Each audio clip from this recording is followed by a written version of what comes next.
The warm comfort foods of childhood are not always the healthiest, but my spin will allow you to enjoy cheeseburger hot pockets, cosmic brownies, mac and cheese with hidden veggies, and Rice Krispie treats, nostalgic flavors with a better for you twist.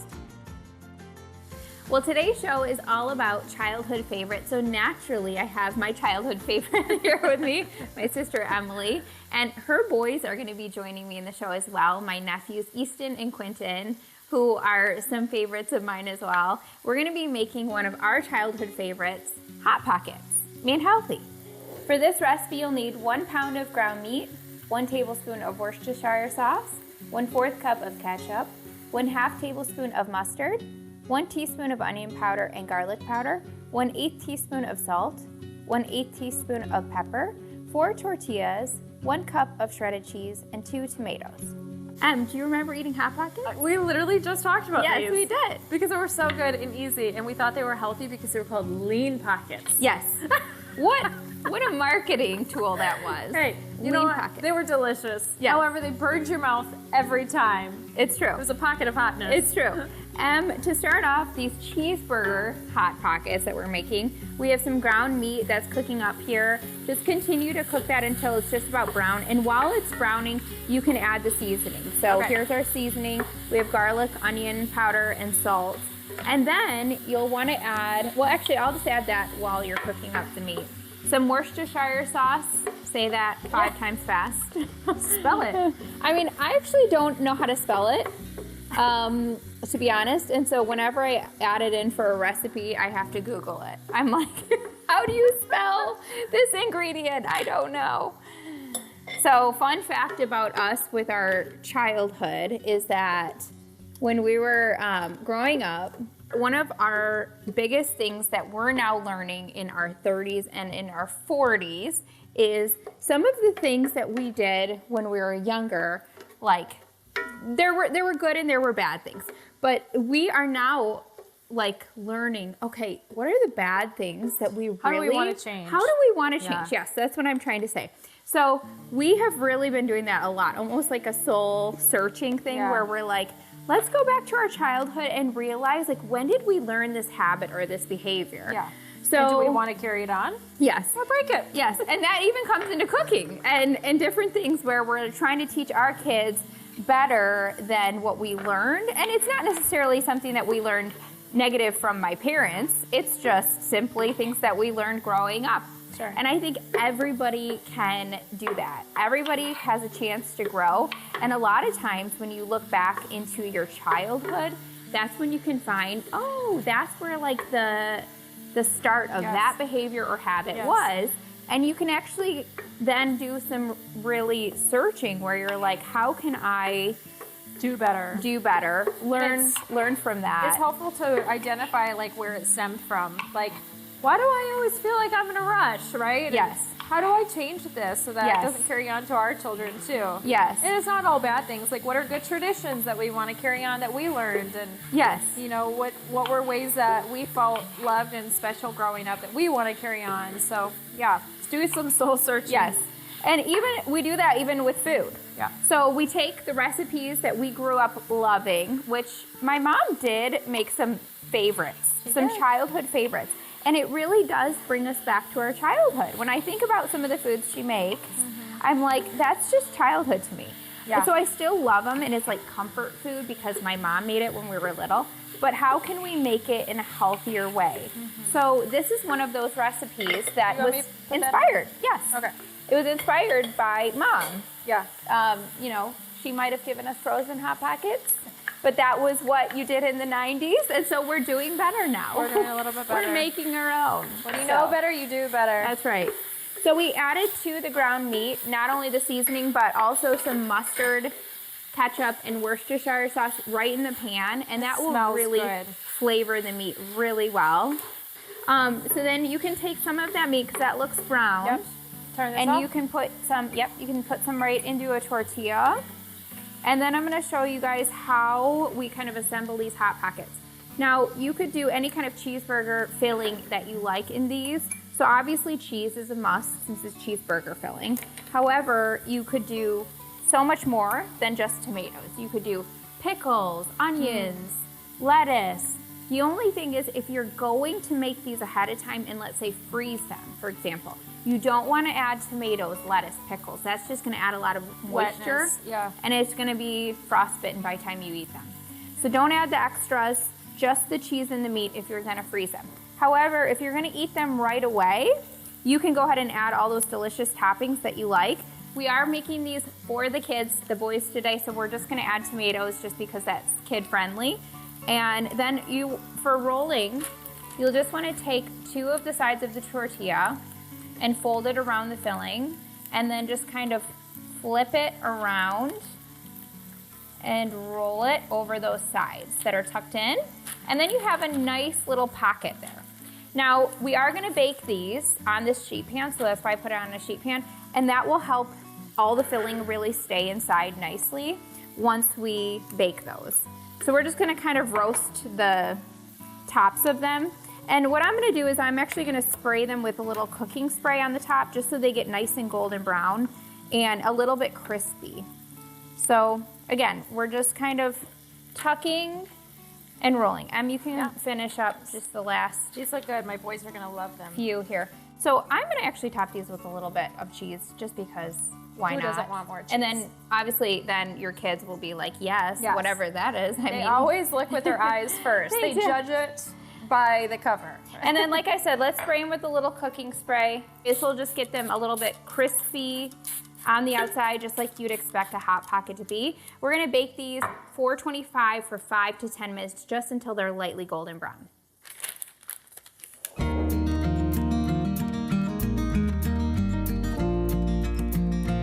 All right, well, I've got one of my favorite nephews here with me today cooking, and I have to say one of because I have 4 nephews, so I can't say my favorite or I'd be in trouble, wouldn't I? Well, I love cooking with Easton. We've been baking and cooking together for a long time, haven't we? Yeah, and how old are you now? 8 years old.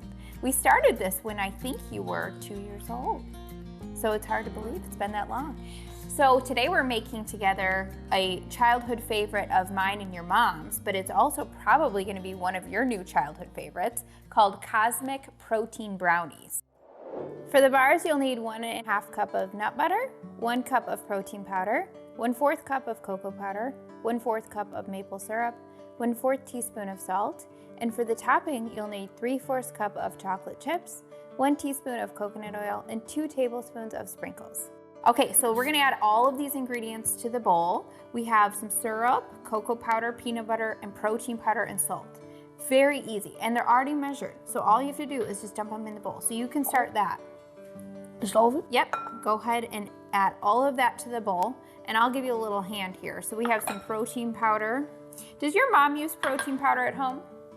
Do you know? I bet you she does.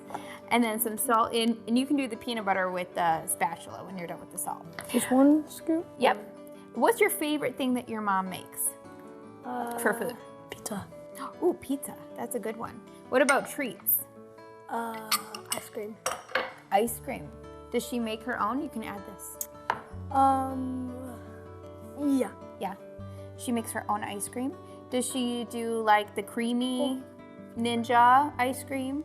So we have a ice cream maker. My sister and I both have one. I hooked her onto it, and you can make your own ice cream. Here you go. And it's kind of fun because you can add your own ingredients, and it freezes and makes the ice cream within minutes, doesn't it? So those are your 2 favorite things, ice cream and pizza. You sound like me. Sounds like we have that in common. Those are good choices. And what do you like to do? Like, what are some of your favorite things? Football. Football. He's really good at football too. I just watched him at his last game, huh? And your dad coaches? For this year, I had a different coach. Yeah, for one of the teams, for your brother's team, right? Yeah. And what else do you like to do? Like, what are some fun things that you do when you're just playing? Or is it just really sports and that's just your favorite thing? Playing with my friends inside their house, or Do you like school? No? No, not really. What? No school? Well, there must be something fun that you enjoy about school. Anything? Math.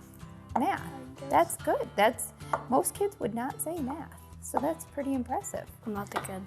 Easton is very smart and he's very silly. He's got such a good personality, such a good sense of humor. He always makes us laugh. So we just mix all this together into a bowl until it's combined. It's gonna be really thick, just like brownie batter would be. Brownie batter is very, very thick. It usually doesn't have a lot of liquid, so that's normal that it's looking like this. You wanna give it a stir with your strong muscles there? Give that a stir. And your mom is just like me in the fact that we're always trying to make things a little bit healthier, huh? Does your mom teach you a lot about sugar and protein? Nope. No! Uh-oh. Well, I better be talking to her about that. Okay, we can dump it into the bowl now because it's looking like it's mixed pretty well. Okay, so this is a no-bake brownie recipe. So we do not need to bake these. We're just gonna dump it right into the baking pan. We have an 8x8 baking pan here. And then Easton, you can help me kind of smooth it out with your hands. All you have to do is take your hands, and just kind of push it down, just like that. So it's all smooth at the bottom of the pan. So Cosmic Brownies, if you have ever had a Little Debbie Cosmic Brownie, that's what these are based off of. I feel like Little Debbie's was such a popular thing as we were growing up. It was one of those treats that my mom hid from us, which is very funny. And she admits that she oftentimes, when she was having a hard, stressful day, just being a mom, would go find the treats that she hid and she would eat them herself, which I do understand now that I'm a mom. So she would hide the Little Debbies from us. And this was one of our favorite Little Debbie treats, was the Cosmic Brownies. So you've never had them, Easton, I know that for sure, because I don't think your mom has ever bought a Little Debbie anything. But that's why we remade these in a healthier way, so me and your mom can enjoy them when we're having a hard mom day. When you guys are stressing us out. No, just kidding.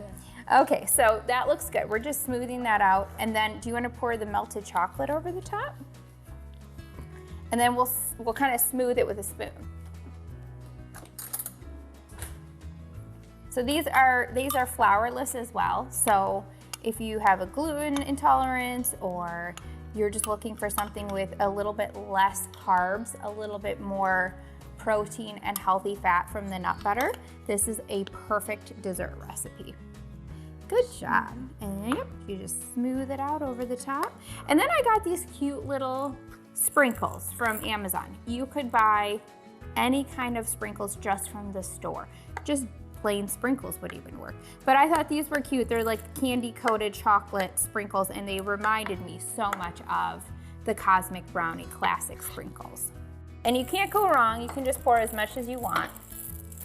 Just all over the top. And then you'll want to freeze these brownies for 1 to 2 hours just until they're set, and then you can cut into them and enjoy. Do these look good? I think so. You did a great job. Thank you. High five. Thanks for your help. Coming up next, continuing with our childhood favorites with a healthy spin theme, we're making mac and cheese with hidden veggies and a creamy sauce so good it will pass the picky eater test.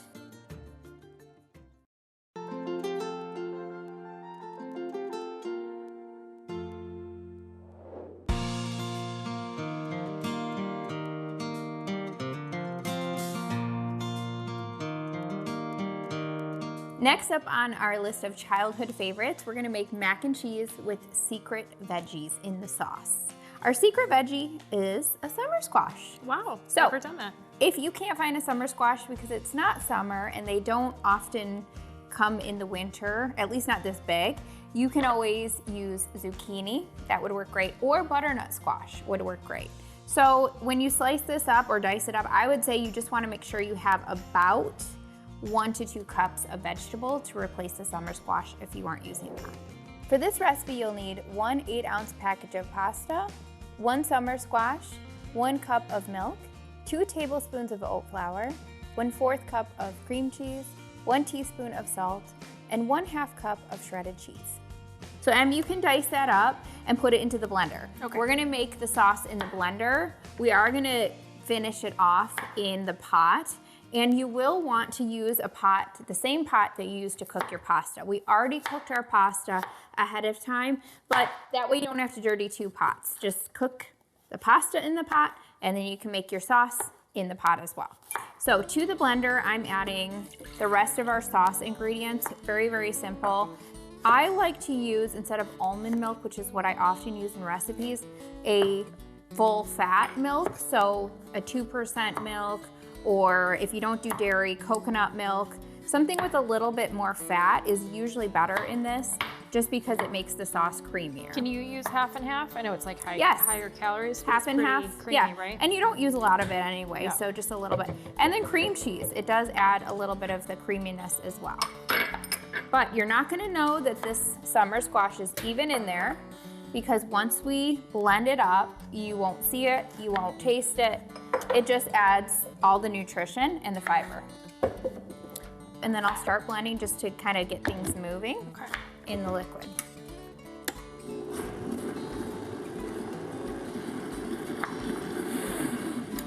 Okay, and then we can go ahead and add the rest. We've made that mistake before. Yes, we have. The blender, you put Yes. everything in at the end. Want to make sure you have the liquid at the bottom so it's easy to blend. Add slowly. And then for the rest of our sauce, the only other thing we'll need is oat flour, which I'll have you put at the bottom of that pot. So all I did was add a little bit of avocado oil at the bottom of a pot, and I've been heating it over medium-low heat. And then she's just gonna toast the oat flour just ever so slightly at the bottom of the pan. You don't wanna burn it, so make sure it's at medium-low heat. And that way you're just toasting the oat flour. That will act also as our thickener. So if you've ever made a roux sauce with flour, that's essentially what we're doing here with this cheese sauce. Okay. The oat flour is gonna thicken the sauce and make it nice and creamy. Never knew that. All right, so I'll go ahead and add this cheese sauce. Oh, it's already thick. Yep. It's already pretty thick, but we're just gonna thicken it just that much more with the oat flour. And so the key here is you really want to make sure that the oat flour is mixed in. That's why we added it to a hot pot as well, because that way we can kind of whisk it in. I'll get a whisk for you. Okay. The other thing is I did put in the directions for this recipe that you can add it back to the blender if you're having a hard time getting that oat flour really mixed in. Sometimes it takes a while to kind of blend everything so it's nice and consistent and creamy, and there's no chunks of oat flour left. Yeah, it's so doing if you pretty good now. find that you're having trouble with that, just add it back to your blender and just blend it one more time. But a Just- whisk really does make a difference. Yes, a whisk is really key to making a roux sauce so that everything kind of incorporates and combines. And lately I've been making my own mac and cheese sauce. I'm very Yes. proud of myself, and it's actually easier than you think. Yes. But the roux is the most the intimidating Yes. part, And because you if gotta you- like watch it so it doesn't burn or get clumpy. Yeah, and if you don't make a roux, what happens is if you just add cheese and milk, if you don't make a roux sauce, oftentimes the cheese breaks and it curdles. So that's when you get like that curdly, mushy cheese sauce, which nobody likes in their mac and cheese. This looks really So good. this ends up really creamy and nice and blended. Then we're gonna add our cooked pasta back to the pot. Oh, lost a noodle. Woo! So again, just over medium heat, you wanna then just continue to cook the sauce back with the noodles, and then that way the noodles will get really warm through and everything will be nice and coated on the pasta. So you don't wanna just turn off the heat yet. You wanna make sure everything is nice and combined with the hot cheese sauce. And doesn't that look really good? Yeah. And you would never know No. that there was a whole summer squash in it. No, we need to like totally get Quentin to eat this. And Yes. be like, how is it? Yeah. He's gonna love it. And then if you want, you can always add some more cheese on top. You could also bake this, so make baked mac and cheese. So you can just put this into a baking pan for about 15-20 minutes at 425 or 400, and then just kind of top it with some Parmesan cheese, and it would be delicious as baked mac and cheese as well. Oh yeah, sounds good. So Looks yeah, good. turned out good. Easy. Coming up next, these perfect no-bake Rice Krispie treats with a rich layer of melted chocolate are sure to satisfy your sweet tooth while keeping you fueled.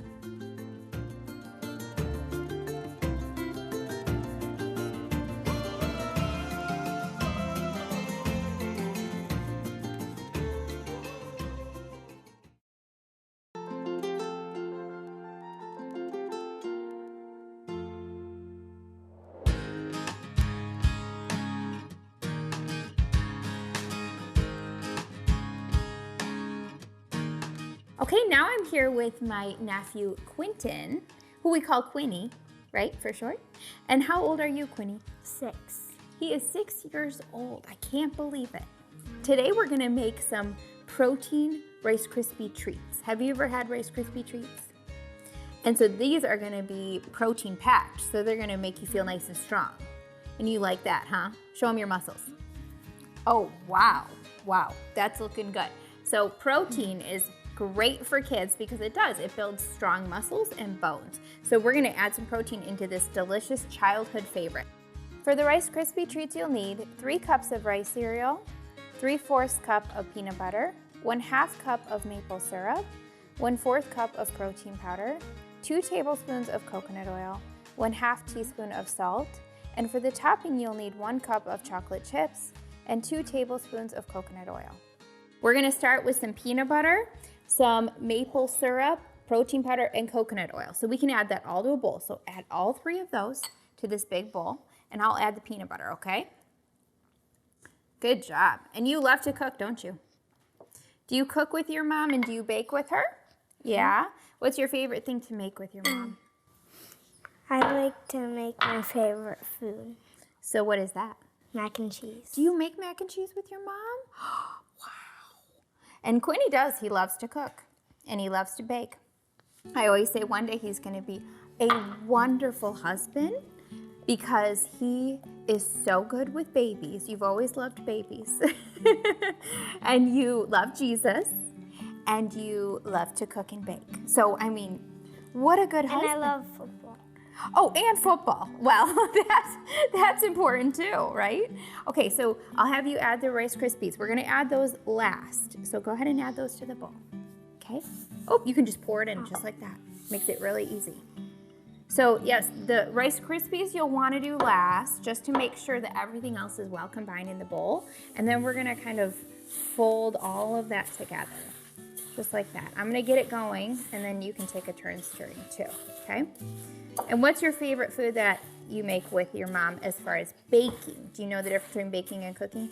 Baking is like sweet treats, like what we're making right now. Do you make something sweet with your mom? I make like some cookies or donuts. Oh, yes. I think you make the dashing dish donuts with zucchini in them, don't you? Yes, I've seen your mom making those. And it's nice because there's zucchini in donuts and they're still delicious, right? And I do not like zucchini. You don't like zucchini, but you But do it's like better donuts, with huh? donuts. You want to stir it just a little bit? Get that all combined in there? I'll hold the bowl. Good job. And you can see how easy all of these childhood favorite recipes are. You can literally make them with your kids. So it's a great way to get kids in the kitchen, learning how to not only cook and bake, but also how to eat more nutritious. That's a perfect opportunity to teach them why we're using the ingredients that we do. And oftentimes I teach my kids that we're using God-made foods or foods that help our bodies work the way that God designed them to. So we're gonna add this all to a baking pan with parchment paper at the bottom so it doesn't stick. So we're gonna spread it out over the parchment paper. And then I'll have you do the fun part, adding the chocolate on the top. You think you can do that? So the coconut oil is what really causes these Rice Krispie treats to stick together. You'll notice that we did not use marshmallows, so that's what makes it a little bit healthier too, is the fact that we didn't use marshmallows, which have a ton of sugar and also some interesting ingredients. So we just use peanut butter and coconut oil, and once that hardens, because we will put these in the freezer, those 2 ingredients, the peanut butter and coconut oil, will kind of solidify everything together, just like the melted marshmallows would. So we're gonna kind of spread this evenly, and we can even use our hands. I like to do that. Take your hand and press it. You want to try that? It's gonna feel wet, but that's okay. I feel like a dog licking it. Oh yeah. So go ahead and pour this out over the top. Yep, just like that. Pour it out over all the top. Good job. And then we can just scrape the rest out with a spoon, just like that.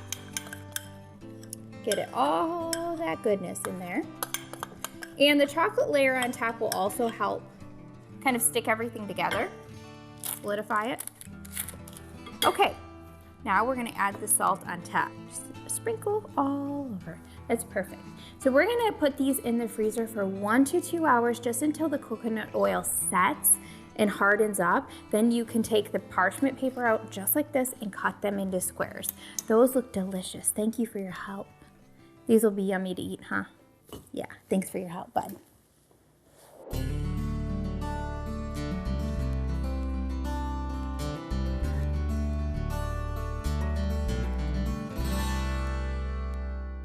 Well, Em, it was so much fun to make our childhood favorites with your kids. Boys, thank you for helping me cook today. You guys can try the delicious food that we made today. I see Quinny's already trying it. And Easton, you can try the mac and cheese. All of these recipes remind me so much of our childhood, remind me of home, but in a healthier way. You can get all of these recipes and more just like it at dashanddish.com, where you'll find recipes and more to nourish your body and soul.